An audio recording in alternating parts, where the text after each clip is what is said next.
I wrong for not giving a wedding present I promised because I was uninvited? I, 32 male, was invited to a wedding of an acquaintance of mine named Molly a few months ago. I'm not super close to her or her fiance, but I love weddings, so I said, yeah, I'll go. Now, the relevant part here is that I have a very good career and make an excellent living. Plus, I love giving gifts and splurging a bit. So I spoke with Molly and her fiance and promised them a custom-made gaming PC since they game together. They were very happy and thanked me a lot. The price of the PC would come out to be a little over $1,500, not counting the monitor I was willing to throw in. This is a gift for an acquaintance? What do you get for like your close family and friends? That's what I want to know. 2 months ago, Molly told me that unfortunately I had to be uninvited to the wedding as part of a cost-cutting measure. She apologized but assured me it was only because of cost. I was upset but let it go. Then I found out a week or so later that a mutual acquaintance that was still going that Molly told her she had to cut people because she needed the invites for some of the groom's family who decided to come. I was pissed, so I decided to not give Molly the PC I promised. Molly's wedding happened 2 weeks ago, and from what I can tell, it was a nice ceremony. Afterwards, she actually texted me asking if we could talk about when the PC would arrive. I asked if we could call. She said yes. I told her that since I didn't go to the wedding, that I wasn't going to get her a gift. I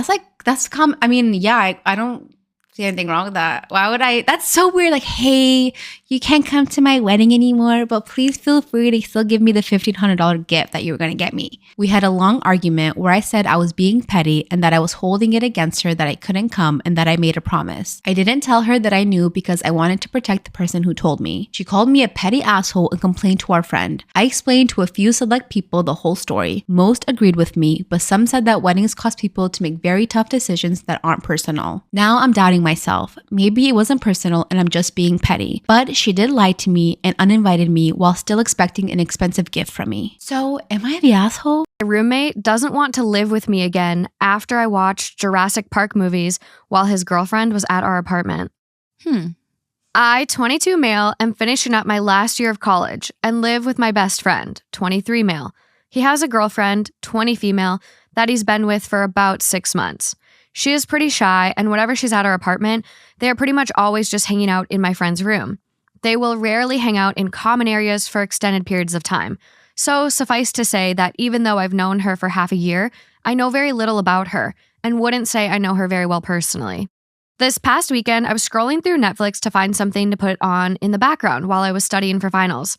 I found The Land Before Time, which was one of my favorite movies growing up because my older brother used to always play it for me when he babysat me. So I turned it on and just kind of had it on. My roommate and his girlfriend came by, and my roommate noticed the movie I was watching. He commented that he hadn't seen it in years, since he was a kid. He asked his girlfriend if she's ever seen it, and she said no. She said that she wasn't allowed to watch any movies with dinosaurs because her religion doesn't believe in them and believes that their fossils were put in the ground by God as a test. I know people that believe this. Oh, I dated one. Needless to say, I was caught off guard. Of course, I had a million questions, but for some reason, my brain went towards dinosaur movies instead of her religion. I asked if she had ever seen any of the Jurassic Park movies, and she said no. I told her some of them are really good and suggested we have a dinosaur movie marathon.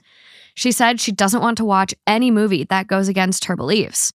I just said okay and didn't push it, and they quickly retreated back to my roommate's room. But it did kind of make me want to watch Jurassic Park movies. I have the first 2 on Blu-ray, so I found those and started watching them. Neither my roommate or his girlfriend came out of the room much the rest of the day, except to get something from the kitchen or go to the bathroom. After I finished the second movie, I left to meet up with some friends. I stayed at a friend's place that night after drinking, and when I got back to my place, my roommate immediately laid into me. He said that I was very disrespectful to his girlfriend by playing Jurassic Park movies immediately after she told me it goes against her religious beliefs. He said I made her very uncomfortable and that they both agree I did it on purpose to mock her beliefs. I told him I don't care at all about her beliefs and that all I did was watch a movie in my own house. I told him it's not my problem what her religious beliefs are, and if she gets upset about dinosaur movies, then I'm honestly kind of surprised she can go through day-to-day life without having an existential breakdown. Boom. He told me that he doesn't want to live with me again after our lease is up at the end of the month. Good, bye. We had already been looking at renewing our lease or finding a new place, but I think they are seriously overreacting. Yeah. I, 35 male, have a younger brother, Todd. 29 male, who had a complicated birth and had to stay a month in the ICU. And because of that, my parents have always doted on him and almost denied him nothing, even if it was to the detriment of my sister, Abby, 32 female, and I. My brother drinks in on the attention and has on more than one occasion made himself the center of attention at either my sister's, or my cousin's special event. Because of this, Abby and I have a strained relationship with Todd and our parents. Unfortunately, Todd met and fell in love with Lucy, 24 female, who announced her own pregnancy at the baby shower my mom held for Abby. His sister? Mm-hmm. What a bitch. Yeah. When I proposed to my wife, Michelle, 30 female, I just wanted to elope, but she really wanted her family to be there, so I invited my family out of obligation. While out, my best man, Jim, 35 male, noticed a receipt from a jewelry store slipped out of Todd's pocket. Jim confronted Todd about this, which led to an argument. Jim told me everything, and I told Todd that he was no longer going to be a groomsman because I knew he was going to propose at my wedding. Todd cried to our parents, which led to a blowout.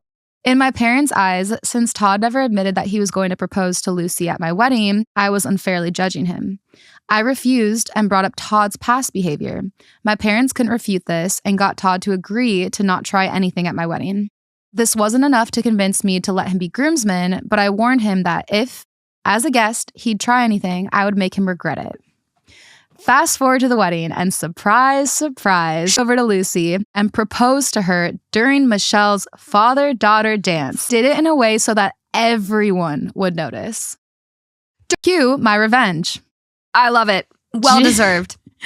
Jim and I had hired a woman to pretend to be Todd's side piece who cornered Todd and Lucy and claimed that she was pregnant with his baby. Todd denied this, but when she called his phone, I gave her his number and messed with Todd's phone to incriminate him. It didn't look good. Lucy threw the ring back at Todd and left in tears. At their wedding? Yes. Oh, fuck. When Todd saw the smile on my face, he knew that it was me, and I didn't respond to a single call or text from him or my parents until after the honeymoon.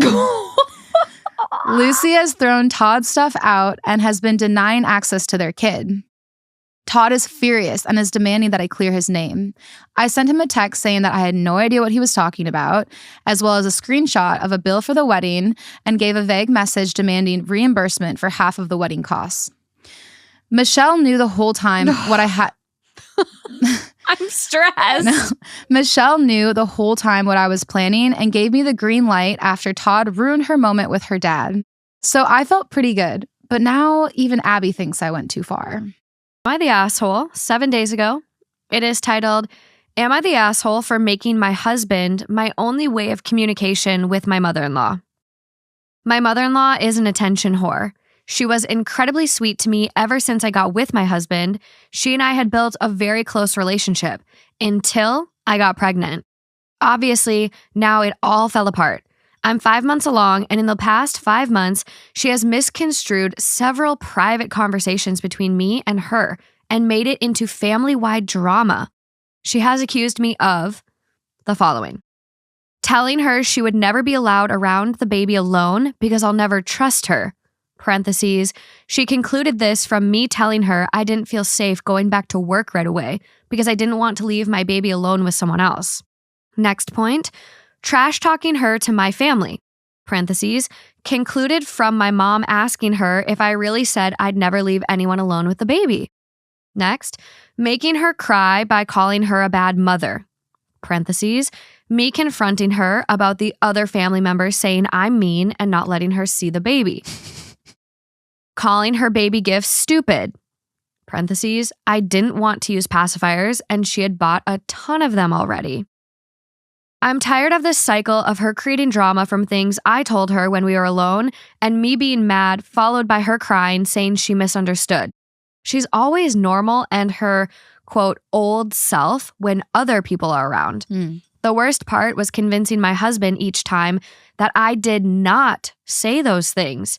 It has created a lot of fights between me and him. So I decided he has to be present whenever I'm around her. I only text her through a group chat that also includes him. If she calls and he's not in the room with me, I go where he is or I decline her calls. I only call her if he's next to me. Perfect solution. He hates it, she hates it, and they're both annoyed at me. Why? Honestly, my first reflex would have been to cut her off, but she lures me back in whenever we're not alone. Yeah. And I feel blindsided. I thought we were friends. I think we can keep a semblance of a relationship this way. Am I doing too much? Should I only do this with calls since I have written proof when we text?